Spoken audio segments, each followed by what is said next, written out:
오늘 시간에는 누가복음서 6장 26절을 중심으로 해서 무가치한 칭찬이란 제하의 말씀을 상고하는 가운데 은혜 받기를 원합니다. 흑백 논리를 논하고자 하는 것이 아닙니다. 세상에는 어둠과 빛이 공존하고 있습니다. 이와 같이 우리들의 행실에도 빛된 행실과 어두운 행실이 있습니다. 사람들은 누구나 이 땅에 살면서 자기가 행한 행실대로 모든 것이 드러나기 마련입니다. 어느 쪽이든 간에 그 행실로 인해 칭찬이 기중되기도 합니다. 이러한 평가의 칭찬에도 바른 칭찬과 그릇된 칭찬이 있습니다. 이 칭찬에 따라서 영혼을 살찌게 하는 칭찬과 영혼을 파산하는 만드는 두 가지 칭찬을 분류됩니다. 바른 칭찬은 주 안에 생명을 살리라는 것 길을 열어주고 안내하는 상급을 받는 칭찬이요. 그릇된 세상의 칭찬은 듣는 그 순간부터 기분은 좋지만 결국엔 사람을 파멸을 시키는 무가치한 칭찬입니다. 우리나라 속담이 신선노름에 도끼자루 썩는 줄 모른다는 말이 있습니다. 영양가 없고 아무 도움을 주지 못하는 일시적인 칭찬에 기분만 좋아지는 무익한 칭찬을 우리는 경계해야 합니다. 유익하고 바른 칭찬은 성도들을 천국으로 인도하는 길잡이 역할을 하지만 그릇되어 무익한 칭찬은 우리를 파멸시켜 지옥행의 열차를 타게 만든다는 사실을 아셔야 합니다. 오늘 이 시간엔 무가치한 칭찬에 대해 성령의 세 가지 말씀을 발차의 본문으로 삼았습니다. 그 첫 번째는 악인이 하는 칭찬이 무가치한 것입니다. 두 번째는 일시적인 세상의 칭찬이 무가치한 것입니다. 세 번째는 그릇된 행위에 대한 칭찬이 무가치한 것입니다. 이런 말씀을 상고하는 가운데 피차의 은혜를 받고 받은 말씀을 실천하심으로써 복을 받는 우리 모두의 믿음의 여생이 되시기를 예수님의 이름으로 축원을 드립니다. 첫 번째는 악인이 하는 칭찬 봅니다. 잠언서 28장 4절을 찾아보면 기록하기를 율법을 저버리는 자는 악인을 칭찬하나 율법을 지키는 자는 악인을 대적하느니라고 밝혀놓고 있습니다. 서구 재건담에 잠꾸러기 집에는 잠꾸러기들만 모이고 술꾼 집에는 술꾼들만 모인다는 말이 있습니다. 그와 같이 사람들은 끼리끼리 만나고 모이게 되어 있습니다.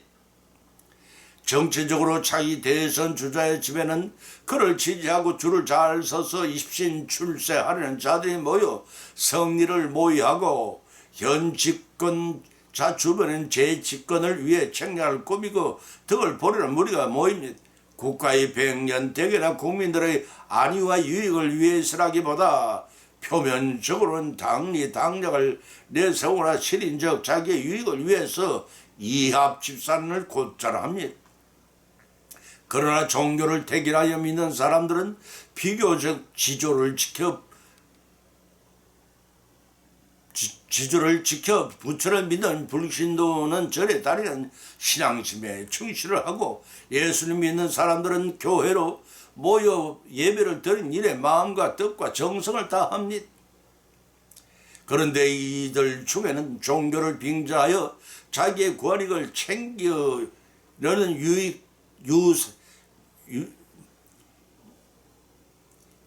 유사비한 교훈이 있다는 것입니다. 연물보다 재물에 마음을 더 있는 자가 있는가 하면 교인들의 영적 구원보다 물질에 탐닉하는 기복적인 사꾼 목자도 있다는 사실입니다. 대구의 어느 전도사님이 입실하여 하늘에 올라갔을 적이 있다고 합니다. 그때 예수님을 만나 뵈었더니 근심 어린 얼굴로 긴 한숨을 푹 쉬더랍니다. 그래서 그 사유를 여쭈어 보았더니 이렇게 말씀하시더라는 것입니다. 한국 교회도 많지만 내 양떼를 맡길 만한 교회가 없구나 라고 탄식을 하더랍니다. 이렇게 예수님께서 말씀하신 것은 교회가 기복적으로 세수가 되고 타락하여 부패의 정도가 극심하기 때문일 것입니다. 때문에 사람들 자신이 종말의 때를 재촉하여 부르고 있는지 모릅니다. 그래서 크리스찬 중에서도 율법을 저버린 자들이 많아질 것이고, 그들은 세상에 동화되어 선행을 하는 자들 비웃고 악한 자들을 칭찬하고 말 것입니다. 본문 4절을 찾아보면 율법을 버리는 자는 악인을 칭찬하나 율법을 지키는 자는 악인을 대적하느니라고 밝혀놓고 있습니다. 본절에서 율법을 쫓는 의미는 모세 오경을 가리키며 그 범위를 넓히면 신구약 성경과 하나님께서 계시하신 모든 방법을 통해 드러난 하나님 뜻을 가리킨다는 뜻이기도 합니다. 따라서 율법을 버린 자란 스스로 하나님께 명하신 공의로운 법에 순종 않고 불의를 행하는 사람을 호칭하는 말일 수가 있습니다.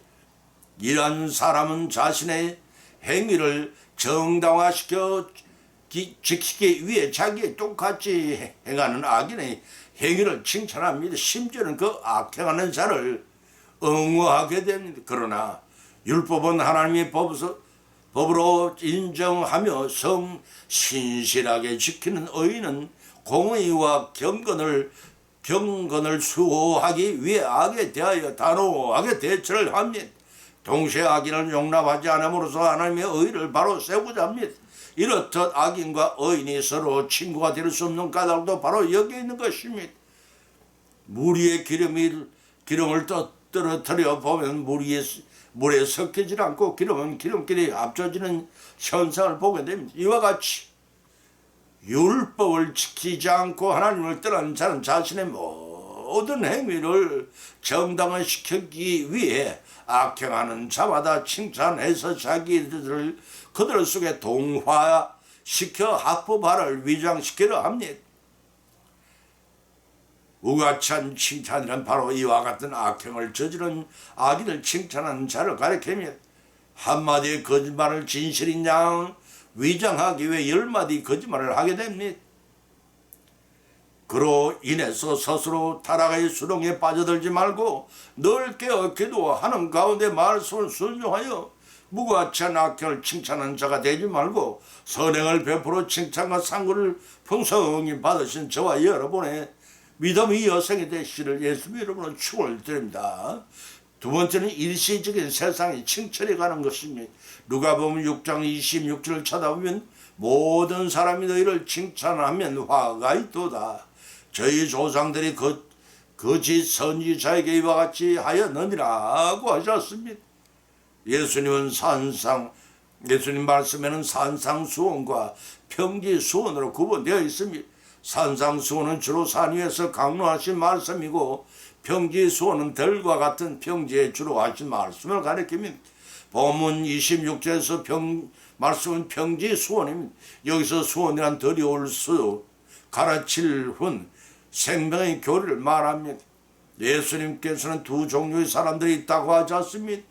그 중 한 종류의 사람들은 세상에서 천대받고 멸시받는 가난한 자요, 줄인 자요, 우는 자요, 핍박받는 자들이 있지만 이들이야말로 복을 받는 사람이라 규정을 하고 있으니, 이들을 비록 세상의 시각으로 바라볼 때 불쌍하고 슬픈 사람들이 있지만 하나님의 나라가 임할 때에는 그들이 갈망하고 원하는 바가 충족히 될 것을 약속받게 됩니다.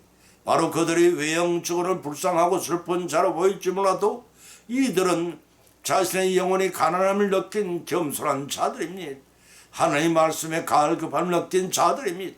또한 자신의 죄를 설파할 뿐만 아니라 하나님 나라를 위하여 고난받는 자들입니다. 다시 말해서 주께서는 이 땅에서 일시적 영광과 부귀보다 다가올 하나님 나라의 영광을 위해 힘쓰는 사람들에게 영원한 기쁨과 영광을 보상해 주실 것을 약속받은 자들입니다. 고린도후서 4장 16절에 18절의 말씀입니다. 다른 한 종류의 사람들은 화 있는 사람들로서 복 있는 자와 대조되어 이 세상에 부유한 자요, 배부른 자요, 웃는 자요, 칭찬받기를 좋아하는 자들입니다. 이들 현세에서 하나님의 뜻대로 행치 아니하고 자기의 만족과 행복만 위해 살아온 자들로서 결국 하나님의 나라가 임할 때 모든 것을 잃고 하나님의 진노를 받게 됩니다.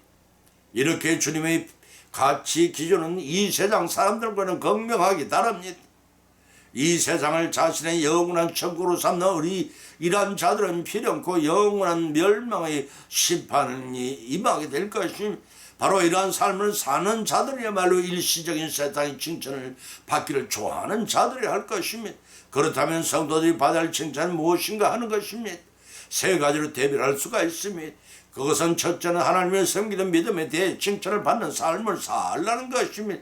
그 둘째는 형제를 사랑하는 행위에 대한 칭찬을 받으라는 것입니다. 세 번째는 헌신에 대한 칭찬을 받는 교회 생활을 하라는 것입니다. 예수님께서는 본문 26절에서 제자들을 향해 모든 사람이 너희를 칭찬하며 화가 있도다 라고 말씀하셨습니다. 이 말씀 진정으로 예수님을 따르는 제자라면 세상이 그들을 핍박하고 경멸을 하겠지만 만약 그들이 세상의 원리에 편승하여 세상과 야합화해버릴 때 제자들은 세상 사람들로부터 칭찬을 받게 될 것이 따라서 여기서 모든 세상 사람들은 제자들을 칭찬하게 된다는 경우는 그들이 스스로 제자가 되면 도를 상실하게 된다는 말입니다. 야고보서 4장 4절에 기록하기를 세상과 벗된 것이 하나님과 원수가 된다고 야고보 사도의 경고를 상기시켜 줍니다. 그런 삶을 살 때 무가치한 칭찬에 현혹되어 일시적인 세상 사람들의 칭찬 속에 허송세월을 하다가 대망의 주님께서 도둑같이 예고 없이 재림하시면 낭패를 당하게 될 것입니다. 비록 우리가 어려운 현실 속에 살지라도 재림 주님께서 오시는 날을 위해 일시적인 세상의 칭찬에 속지 말고 끝까지 인내하심으로 영광의 주님을 맞이하시는 우리 모두의 믿음으로 성장하는 생활이 되시게 해주십시오. 예수님의 이름으로 축을 드립니다. 세 번째는 그릇된 행위에 대한 칭찬입니다. 고린도전서 11장 17절과 20절 22절을 찾아보면 기록하기를 내가 명하는 일에 너희를 칭찬하지 아니하나니 이는 저희 모임이 유익이 못되고 도리어 해로운 것이라. 그런즉 너희가 함께 모여서 주님의 만찬을 먹을 수 없으니 이는 먹을 때 각각 자기의 만찬을 먼저 갖다 먹음으로써 어떤 이는 시장하고 어떤 이는 취함이라. 너희가 먹고 마실 집이 없느냐? 너희가 하나님 교회를 없인 여기고 빈궁한 자를 부끄럽게 하느냐? 내가 너에게 무슨 말을 하랴? 너희를 칭찬하랴? 이것을 칭찬하지 않노라고 하셨습니다. 본문은 성찬식에 관한 말씀이 원래 성찬식은 성도들이 각자 집에서 준비한 것을 교회로 가지고 와서 함께 나눠 먹었습니다. 그런데 점차 경제적으로 부유한 자들이 각자가 준비한 음식을 가난한 자들과 나누지 않고 가난한 자들은 교회에 당도하기 또 먹고 마시면 그들을 취하고 배불렀으며 그렇지만 가난한 자들은 굶주리고 상처받아 빈부간의 형제가 깨어지고 애창과 함께 해전 성찬식까지도 불경하게 되었던 것입니다. 성찬식은 인간들끼리 먹고 마시며 즐기라는 행사가 아닙니다. 예수 그리스도께서 자신의 살과 피를 희생제물로 바친 사건을 기념하는 엄숙하고도 거룩한 예식인 것입니다. 마태복음 26장 26절 28절의 말씀입니다. 따라서 성찬에 임하는 성도들은 주님의 십자가 공로에 힘입어 자신이 구원 얻었다는 사실에 대한 감사와 이제 자신도 주님을 위해 몸과 마음을 바쳐 충성하고 봉사하겠다는 각오를 새롭게 하는 결단의 시간이 되어야 합니다. 만일 그렇지 않은 상태에서 성찬에 참여하면 예수님의 살과 피를 부하는 죄에 빠질 수밖에 없고 하나님의 심판을 면할 수가 없습니다. 이러한 자들에게 주님이 칭찬하실 리가 만무합니다. 그래서 본문 17절에서는 내가 명하는 일에 내가 칭찬하지 아니하노니 저희 모임에 유익이 못되고 도리어 해로움이라 괴로움이라고 하셨던 것입니다. 이 말씀 예수님께서 내가 기념하라 명한 성찬식을 바로 수행하지 못하니 너희를 칭찬할 수 없도다 하는 말씀입니다. 왜냐하면 저희 모임 곧 성찬 예식의 성도 서로에게 유익이 못되고 형제 간의 갈등과 반목을 일으키는 해로운 결과를 가져왔다는 말씀입니다. 그 구체적인 이유를 보면 21절에 지적하시기를 이는 어떤 이는 시장하고 어떤 이는 취함이라고 지적하고 있습니다. 예수님께 원하시던 성만찬 예식이 아니었다는 말씀이 또한 보면 22절에서 사도 바울은 너희가 빈궁한 자들을 부끄럽게 하느냐라고 책망까지 했습니다. 사도 바울은 두 가지 책망을 했습니다. 그 첫 번째는 고린도 교인들이 교회를 없인 여겼다는 것입니다. 교회는 하나님 백성 자들의 거룩한 모임으로서 하나님께 예배를 드리고 그리스도께 명하신 규율에 따라 하나님의 사랑을 실천하는 데 그 목적이 있습니다. 그런데 일부 교회들은 자신들의 이 이기적인 욕망을 채우기 위하여 거룩하게 지켜야 할 주님의 성만찬을 세속적인 식사로 전락시켜 더럽힘으로써 결과적으로 교회를 없인 여긴다는 것입니다. 그 두 번째는 부유한 교회들이 빈궁한 자들을 부끄럽게 만든다는 것입니다. 빈부에 관계없이 성도는 교회의 구성원입니다. 동시에 머리 된 그리스도의 몸을 이루는 한 지체요 하나님을 하나 아버지로 섬기는 형제들입니다. 그런데도 불구하고 가진 자들은 자기네끼리만 어울리고 자기들끼리만 먹고 마심으로 가난한 자들에게 열등감과 굴욕에 빠지게 합니다. 그것은 결과적으로 예수 그리스도의 몸을 둘러 분열시키는 죄악을 범했다는 것입니다. 이러한 이유로 사도 바울은 당시 고린도 교인들을 향해 칭찬 대신에 책망을 하지 않을 수가 없었습니다. 만일 끼리끼리 수준에 맞게 어울리고 먹고 마시는 것이 무슨 죄냐, 친교 차원의 칭찬을 해주어야 마땅하다고 항변을 하는 이들이 있다면 그들은 회개해야 할 것입니다. 그릇된 행위에 대한 칭찬을 알고도 받기를 원하는 그들은 모렴치하고 하나님 앞에 부끄러운 행실임을 깨닫지 못하는 망령된 자라 할 것입니다. 우리 가운데 이러한 무가치한 칭찬을 원하는 자가 한 사람은 나오지 않고 유익한 칭찬을 하나님으로부터 받으시는 우리 모두의 믿음의 여성이 되시기를 예수의 이름으로 간절히 축을 드립니다. 결론을 맺습니다. 오늘의 본 말씀을 상고하는 가운데 각자 믿음대로 은혜를 받았고 또한 세 가지 교훈을 받은 줄 압니다. 그 첫 번째는 무가치한 칭찬은 악인이 하는 칭찬입니다. 자기의 악한 행위를 합리화시키려는 칭찬이기 때문에 이를 판별하여 하나님으로부터 칭찬받는 삶을 살라는 것입니다. 그 두 번째는 무가치한 칭찬은 일시적인 세상의 칭찬입니다. 세상의 칭찬은 자신의 신앙을 세속화시키는 칭찬임으로 현혹되어 실종한 일이 없도록 하라는 것입니다. 그 세 번째는 무가치한 칭찬은 그릇된 행위에 대한 칭찬입니다. 본문 당시 고린도 교회 부자 성도들처럼 가난한 성도를 무시하고 그리스도의 몸된 교회를 분열시키는 행위로 범죄하지 말고 선행을 통해 하나님께 영광을 돌리는 일에 합심 협력하라는 것입니다. 이러한 교훈을 말씀을 받은 것으로 거치지 말라는 것입니다. 받은 교훈의 말씀을 우리 실생활 가운데 실천하고 적용하여 풍성한 결실을 수확함으로 복을 받으라는 것입니다. 무가치한 칭찬에 현혹되어 세속에 물들어 범죄하지 말고 하나님께 칭찬받는 생활을 통해 상급을 받고 성령 하나님의 은혜로 영생의 축복을 성취해 누리시는 우리 모두의 믿음의 여성이 되시기를 예수님의 이름으로 간절히 축원을 드립니다. 찬송가 379장을 올리겠습니다.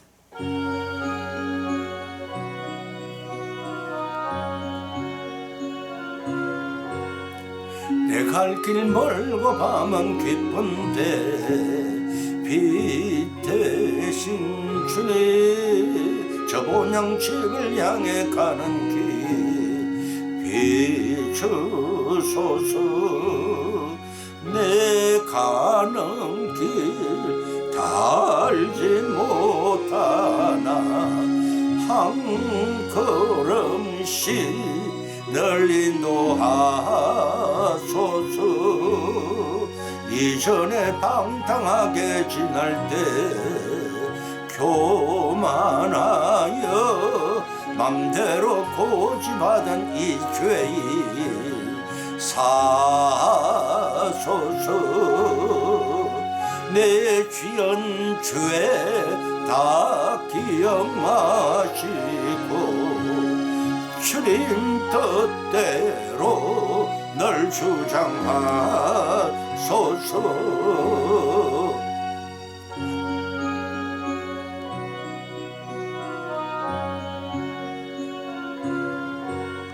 이전에 나를 인도하신 주님